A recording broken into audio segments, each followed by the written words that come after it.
Hello everyone, we are again with our next lecture, that is role of microorganism in foodborne disease. In last lecture we have studied about the bacterial intoxication, that is Staphylococcus enterotoxin. Detailed study of this Staphylococcus enterotoxin. Now in this lecture we are going to study about the fungal intoxication, and the fungus toxin produced is called as aflatoxin, produced by species Aspergillus. Okay, so what is fungal intoxication or fungal food poisoning? Toxins produced by the fungi are called as mycotoxin. Remember this, mycotoxin is a toxin produced by the fungi, and the disease caused by this mycotoxin is called as mycotoxicosis, and the disease is called mycotoxicosis. Similar definition can be defined as fungal metabolites are called as mycotoxins. So the metabolites produced by fungus, they are called as mycotoxin. One of the example is aflatoxins. Syndromes caused due to ingestion of mycotoxin is called as mycotoxicosis. Means all these three terms are same. What do we have defined here about what is mycotoxin and what is mycotoxicosis? So we will study one of the mycotoxin in detail, that is aflatoxin. Now what is the history behind this aflatoxin? So aflatoxin, these are the most potent toxin that occurs naturally, means in the food they are present naturally, mostly in the protein rich food or any peanut, in that they are present. Okay, so what does the history include? In 1960, the turkey poults died suddenly in England, which was followed then by the death of ducklings and then the outbreaks in calves. Means there were three animals which were found dead in large number. They were turkey, ducks and the calves.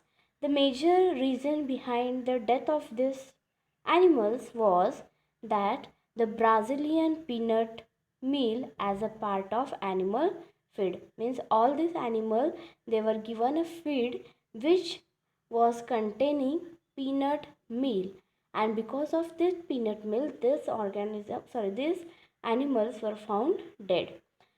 Further study told that Aspergillus flavus was isolated from the meal, and subsequently a toxic metabolite was isolated and identified and was called as aflatoxin. Means the feed which was given, that is peanut meal which was given to these animals, when further study was done, then organism or a fungus Aspergillus flavus was present in that meal, and this organism was producing its metabolite, that is called as aflatoxin. So this was the history how does the aflatoxin has been discovered.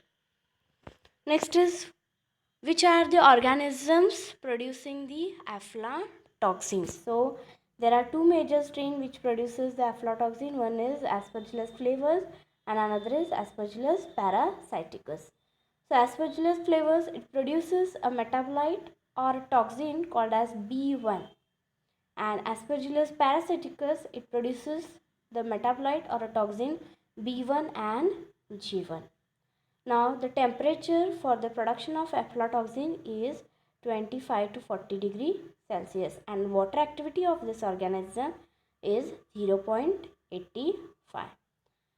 This aflatoxin, these are flat ringed planar compound and acts as a frameshift mutagen and carcinogen. Means this aflatoxin may be cause mutation or cause carcinogen, depends upon the amount of metabolites engulfed. Next is, what is the chemical nature of this metabolite? There are two major metabolites or the aflatoxin. One is B1 and another is G1. Now why they are named as B1 and G1? Because when this B1 and G1, they are exposed to ultraviolet light, the B1, it shows fluorescence blue color. So they were named as B1, and G1, it shows fluorescence as green, so they are named as G1. Means depending upon the light of fluorescence, that is blue and green, the metabolites are named as B1 and G1. Now, aflatoxin B2 and G2, they are also the dihydroxy derivative of B1 and G1. Okay. Other close related aflatoxin are B2A, G2A and GM1. The aflatoxin M1, M2 and P1, these three types of aflatoxin, they are excreted in the urine, feces and milk of the animals. Okay. And aflatoxin M1, M2 and P1 are the hydroxylated derivative of B1 and B2. They are excreted in the urine, feces and the milk as a metabolic product of B1 and B2 following their consumption by the mammals. Means when a mammals, they consume what? Initially they consume B1 and B2. When they metabolite them, the metabolic product like M1, M2 and P1, it is excreted in the urine, feces and milk. Means जेव्हा mammals काय utilise करणार किंवा काय खाणार आहेत B1 and B2, तर ह्या B1 and B2चं metabolic product म्हणून त्यांच्या युरिनमध्ये काय बाहेर पडणार आहे?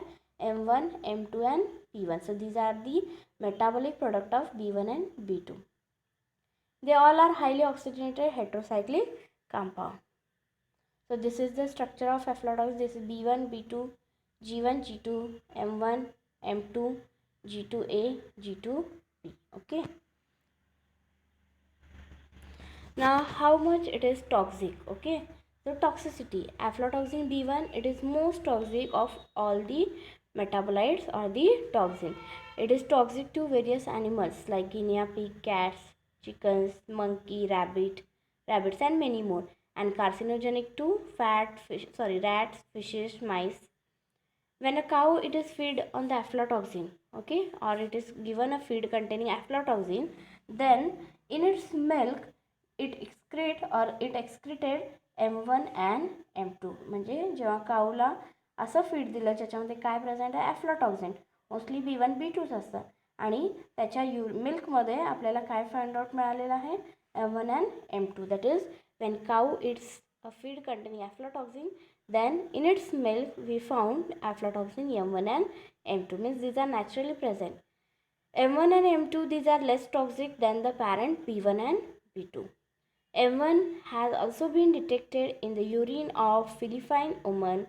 It is a Philippine woman who had consumed peanut butter containing aflatoxin. Means mostly we have studied that these are the naturally occurring. Okay, so it may occur in peanut butter. It is present in the milk. Okay. Next is mode of action. Means what does it cause? When aflatoxin is exposure to high concentration or high amount, then it lead to hepatic necrosis. Now hepatic necrosis means liver cancer, or we can also tell as a death of liver cells. The adult, these are showing high tolerance to aflatoxin, but the children, it shows more when the children are exposed, they shows stunted growth or delayed development. Means their growth is stopped or it is slow, and their development is also slow. Now how does this hepatic necrosis occur? When the metabolites, they are engulfed, they causes the mutation in the DNA, and due to which the gene P53, the codon 249, is transversed, and because of that it leads to hepatic carcinoma. Next, as it is naturally present, it has having some significance in the food. Means which food it naturally contains this aflatoxin. Many commodities will support the growth of this toxigenic strain if it is inoculated in the dairy product, bakery product, fruit juices and cereals.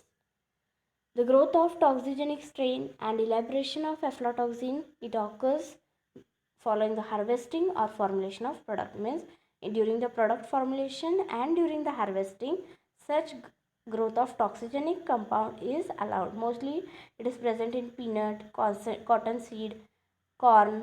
However, there must be the growth of fungal and production of mycotoxin. Means whenever you are harvesting such product, Before harvesting, there should be growth of fungus or there should be production of mycotoxin. So this was about the food intoxication caused by the fungus. So we have seen two types of food intoxication. One is bacterial intoxication, second is fungal intoxication. In bacterial intoxication, we have studied about the staphylococcus, and in fungus intoxication, we have studied about the aflatoxin. Now after food intoxication, the next point was food infection. Now what is food infection? When a person consumes a food containing live microorganism or live bacteria and the disease caused by them is called as food infection.